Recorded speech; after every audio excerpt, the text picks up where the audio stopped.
By the beginning of the 1980s, the American intelligence had entered a period of uneasy stabilization. The reform of the previous decade had imposed new legal boundaries, new oversight structures, and a renewed emphasis on accountability. Yet beneath this framework, the intelligence community had remained deeply engaged in the same global struggle that had defined it since its inception in the Cold War. The Soviet Union was still a central focus of American intelligence operations. The identity of the organization's Central Intelligence Agency, the U.S. Foreign Intelligence Service, continued to run covert operations across multiple continents, while they expanded its global signals intelligence capabilities, while also intercepting communications across increasingly sophisticated electronic networks. Intelligence gathering had become more technologically advanced, but the strategic logic remained familiar. It also contained Soviet influence, monitored adversaries, and anticipated the geopolitical shifts.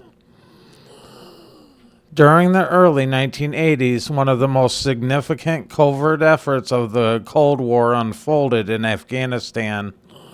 In response to the Soviet invasion in 1979, the United States had launched a large-scale covert program commonly known as Operation Cyclone. Now, this was done to support Afghan resistance fighters through intermediaries, including regional intelligence partners. The CIA had also provided funding, weapons, and training to the Mujahideen. This operation became one of the most extensive covert actions in American history, while also reflecting both the scale of the Cold War and competition and the increasing resilience of proxy warfare. At the same time, intelligence agencies were adapting to a rapidly changing technological environment. The rise of satellite reconnaissance, advanced cryptography, and early digital computing had transformed the way information was collected and analyzed. The intelligence has no longer solely dependent on human sources or intercepted radio transmissions, and now included vast streams of electronic data, imagery from space-based platforms, and emerging forms of computer-based analysis. Also, the intelligence community was beginning its transition into the digital age. However, in the 1980s also exposed the continuing tensions between covert actions and democratic oversight. The Iran-Contra affair had revealed that elements within the executive branch had facilitated the secret sale of the arms to Iran, which proceeds diverted to support rebel groups in Nicaragua. When the operation had become public, it triggered a major political scandal and renewed the scrutiny of intelligence activities that were conducted outside formal congressional authorization. The episode underscored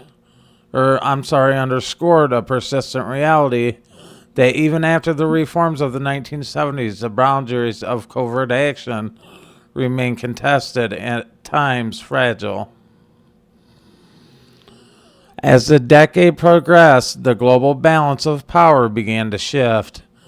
The Soviet Union, burdened by economic stagnation and internal political pressures, entered a period of gradual decline. Intelligence agencies closely monitored these developments, tracking leadership changes, economic indicators, and signs of political instability within the Eastern Bloc. By the late 1980s, it became increasingly clear that the Cold War had the Cold War order was approaching its end.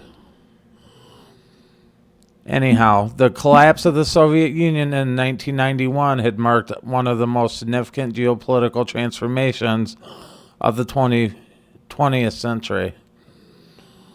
For American intelligence, it represented both a triumph and a challenge. The primary adversary that had defined decades of operations had effectively disappeared, raising the fundamental questions about mission structure and purpose. Intelligence agencies were forced to reassess their priorities in a world no longer defined by a single superpower rivalry. In the immediate post-Cold War period, attention shifted toward regional conflicts and emerging rogue states and non-state actors.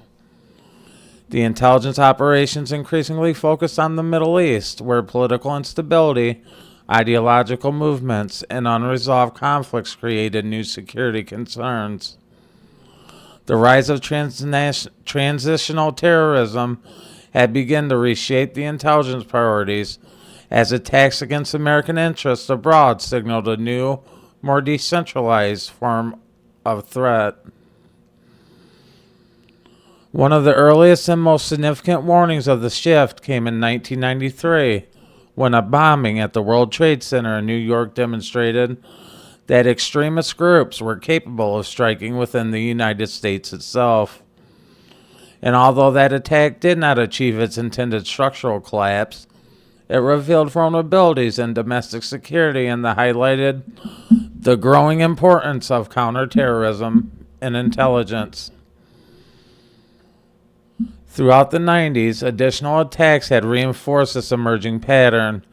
The 1998 bombings of the U.S. embassies in East Africa and the 2000 attack on the USS Cole in Yemen underscored the increasing operational reach of extremist networks.